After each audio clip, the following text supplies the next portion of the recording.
আসসালামু আলাইকুম। এখানে আমি ফুটা মাছ আর কি একটা এখনো ফুটা দেখতে পারানি ওটা দিয়া আমি আলু দিয়া রান্ধিমো। একাদিকে মেরা ধরিয়া আর একাদ দি আপনার ওলা দেখাই আর চাচি লইছি আর কি ওটা ফইর ফালাই দিছি বালা করে ফালাইয়া এখানে আমি চুরি দিয়ে কাটি লাই আর আপনারা চাইলে দাঁতি কাটতে পারবা যার একটা সুবিধা।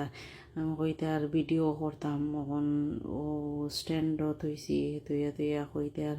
এখন মাছ কাটি লাই আর আমি চুরি দিয়া তোরা টাইম লাগে আর কি চুরি দিয়া বা দাদি ওই গেছে কাটা এখন ও মেরিনেট করি লাই আর কি হলুদ আদা 4 চামচ মরিচ ওলা কোয়াটার চামচ তোরা চিমটা মারি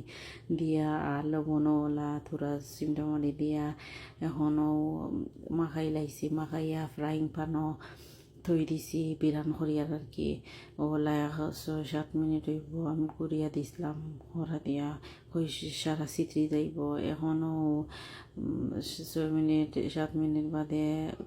মাছের আর কি উল্টাইয়া দিলাই আর বেশি কড়া করতাম না আর বেশি কাঁচাও রাখতাম না এক জুইত করি করমো আর কি এখনও আরও 5 মিনিট বাদে রেডি হয়ে গেছে হান্ডির মাঝে এখন আমি কেন 3-4 চামচ তেল দিছি আর 2টা মিডিয়াম সাইজের পেঁয়াজ দিছি হলুদের গুঁড়া 1/4 চামচ মরিচের গুঁড়া 1/4 চামচ ধনিয়ার গুঁড়া 1/4 চামচ দিছি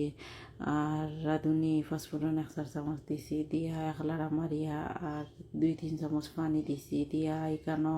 আলু আমি 1/7 হইব ওলা আধাখানি করিয়া দেলাইছি দিয়া 4-5 মিনিট ওলা আলুরে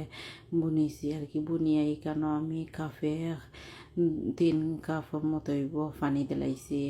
কই পানি দিয়া আর আরও 20 মিনিট ওলা গুড়িয়া দিছি 20 মিনিট বাদে আলু ভিজি গেছে আর কইতুরা ধনিয়া পাতা এখন দেলাই দিয়া আর মাছ ভাঙ্গিত না বিরান মাছ নানি বেশি আগুয়ান দিলে ভাঙ্গি যাব এদায় ও হিজি আনলে আমি জাস্ট এখন মাছ দিলাইছি দিয়া আরও এক জাল ওলা খাওয়াইমো 1-4-5 মিনিট এখন ও ধনিয়া পাতা যে সেন্ড হয়েছে দিয়া আল্লাহ মাইলি আর ওই গেছে আশা করি ভালো লাগবে।